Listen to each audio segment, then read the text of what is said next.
Hi everyone. Welcome back travel update with Vihan. उम्मीद है आप सब ठीक हैं। आज आपके लिए लेकर आए हैं दो ऐसी कंट्री जहां हर कोई जाना चाहता है, घूमना फिरना चाहता है, रहना चाहता है। मैं बात कर रहा हूं ऑस्ट्रेलिया और न्यूजीलैंड की। जी। बहुत क्वेश्चन होते हैं ऑस्ट्रेलिया और न्यूजीलैंड के वीज़े को लेकर कि कैसा रेशो चल रहा है, वीज़ा आ रहे हैं या नहीं आ रहे हैं, कौन सा सबसे बेस्ट टाइम है अप्लाई करने का, अगर अभी अप्लाई किया तो वीज़ा आएगा या नहीं आएगा। इस छोटी सी वीडियो में आपके सारे डाउट क्लियर करते हैं।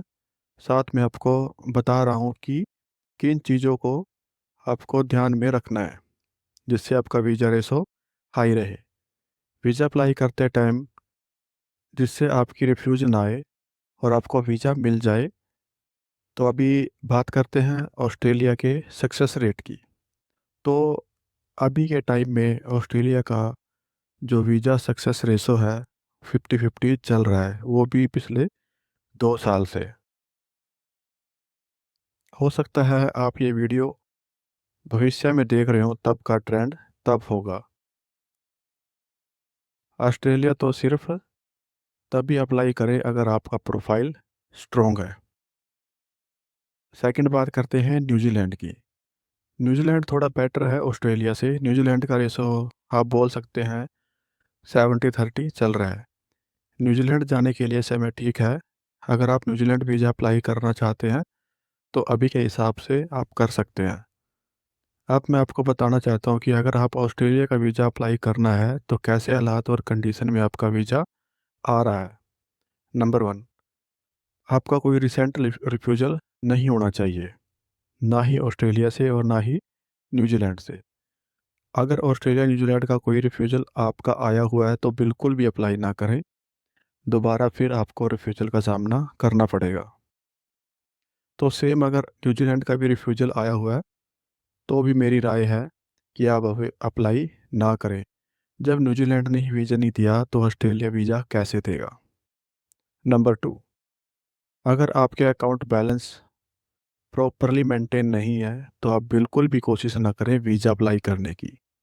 ऑस्ट्रेलिया वीज़ा नहीं देगा, क्योंकि ऑस्ट्रेलिया जो है वो आपके अकाउंट बैलेंस, आपकी आईटीआर मैच करेगा। अगर कुछ भी ऊपर नीचे हुआ तो आपका वीज़ा रिजेक्ट। नंबर 3, अगर आपकी बहुत अच्छी ट्रैवल हिस्ट्री नहीं है, आप दुबई, थाईलैंड और मालदीव गए हैं, तो बिल्कुल भी अप्लाई ना करें, वीज़ा नहीं आएगा। हाँ, अगर आप multiple time Schengen, UK, US, Canada जैसे कंट्री में गए हैं तो कोई दिक्कत नहीं है, फिर आप ऑस्ट्रेलिया का वीज़ा अप्लाई कर सकते हैं, आपका वीज़ा चांसेस अच्छे रहते हैं। अगर आप इनविटेशन पे जा रहे हैं, मान लीजिए आपके पासपोर्ट पर 3-4 कंट्री की ट्रैवल हिस्ट्री है या फिर फ्रेश पासपोर्ट भी है और आपको ऑस्ट्रेलिया से किसी ने इनवाइट किया है, तो वीज़ा मिलने के चांसेस सिर्फ तब ही अच्छे हैं जब इनविटेशन या स्पॉन्सर आपके ब्लड बॉन्ड में हो। तब आपको ट्रैवल हिस्ट्री की कोई रिक्वायरमेंट नहीं है। अगर आप बिजनेस करते हैं और आपके पास करंट अकाउंट है तो अपनी करंट अकाउंट के साथ साथ अपनी बैलेंस शीट भी ज़रूर लगाएं। यह आपको प्रोफाइल को स्ट्रोंग करती है। आप सी रिपोर्ट भी लगा सकते हैं।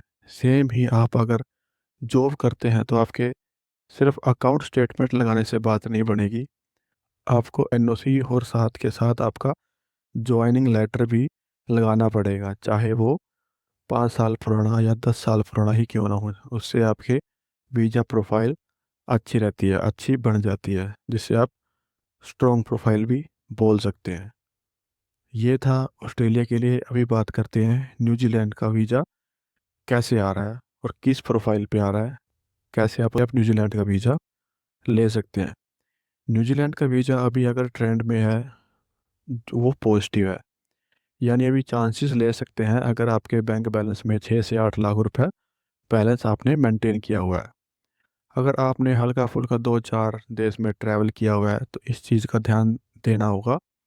एक साथ में पूरी फैमिली अप्लाई ना करें। या तो आप सिंगल अप्लाई कर सकते हैं, या फिर स्पाउस अप्लाई कर सकते हैं, या फिर एक बच्चे के साथ एक पेरेंट्स अप्लाई कर सकता है। अब मैं आपको वो चीज़ें बताना चाहता हूँ जिससे वीज़ा रिफ्यूज़ल के चांसेस ऑल टाइम हाई रहते हैं। रिसेंट रिफ्यूज़ल, ऑस्ट्रेलिया या न्यूजीलैंड से किसी से भी आपकी एक रिफ्यूज़ल है तो आप वीज़ा अप्लाई ना करें। लैक ट्रैवल हिस्ट्री, अगर छोटी मोटी किसी कंट्री में आपका ट्रैवल है तो आप अप्लाई ना करें। अनबैलेंस अकाउंट, तो ये सबसे बड़े रीज़न होते हैं आपकी रिजेक्शन के। अगर आप अपने वीज़ा अप्लाई कर रहे हैं तो आप अपने मम्मी पापा के डॉक्यूमेंट लगाते हैं, जैसे कि फाइनेंस से रिलेटेड, प्रॉपर्टी से रिलेटेड, बट वो आपकी वीज़ा प्रोफाइल को स्ट्रॉन्ग नहीं, वीक करते हैं, क्योंकि अब वीज़ा अप्लाई आप खुद का कर रहे हैं, ना कि अपने पेरेंट्स का। आप ज़्यादा से ज़्यादा अपनी ट्रैवल आइटनरी को 7 से 10 दिन तक ही रखिए।